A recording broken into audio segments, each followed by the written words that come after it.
Thank you for coming. We're going to make some history together today.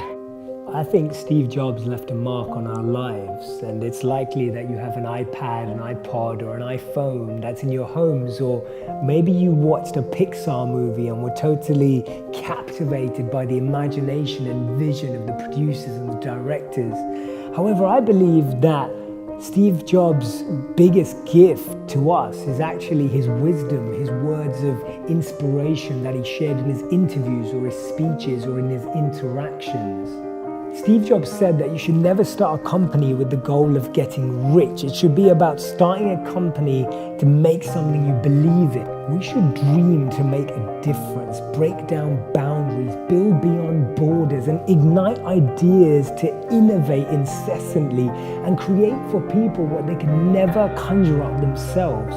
Henry Ford said that if I had asked people what they wanted, they would have said faster horses. And that's the beauty of going beyond wanting money and going beyond wanting fame and going beyond wanting power, that you actually craft something that evolves people's daily lives, that you actually create something that enhances someone's human experience. People respond to people who want to do more than just gain for themselves. We're attracted by selflessness. We're attracted by renunciation. We're attracted by the quality of when people want to give rather than take, when they want to share rather than keep, and when they want to do and serve rather than just hold. Steve Jobs said, being the richest man in the cemetery doesn't matter to me. What matters to me is going to sleep feeling like we've done something wonderful. When I was 17, I read a quote that went something like, "If you live each day as if it was your last, someday you'll most certainly be right." It made an impression on me, and since then, for the past 33 years, I've looked in the mirror every morning and asked myself, if today were the last day of my life, would I want to do what I am about to do today? And whenever the answer has been no for too many days in a row, I know I need to change something. Don't be trapped by dogma, which is living with the results of other people's thinking. Don't let the noise of others' opinions drown out your own inner voice. And most important, have the courage to follow your heart and intuition. They somehow already know what you truly want to become. Everything else is secondary.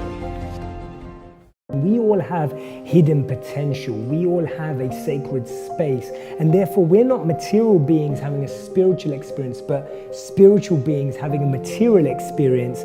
And actually, it's like what C.S. Lewis said, you don't have a soul, you are the soul, and you have a body. He believed that our intuition was far more powerful than our intellect. When we actually become silent and calm within, we're actually able to hear clearly.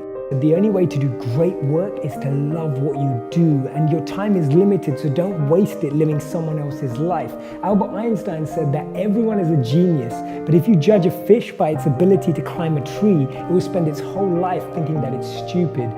Rather than imitate and emulate, we can actually create our unique occupation, our unique service to the world, our unique offering that can actually drive a difference in other people's lives.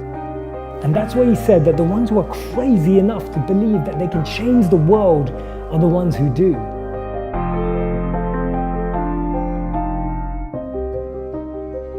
I really want you to get involved in this conversation and this dialogue as we think out loud together about our minds in this world. So please join and subscribe today. Look forward to you joining me.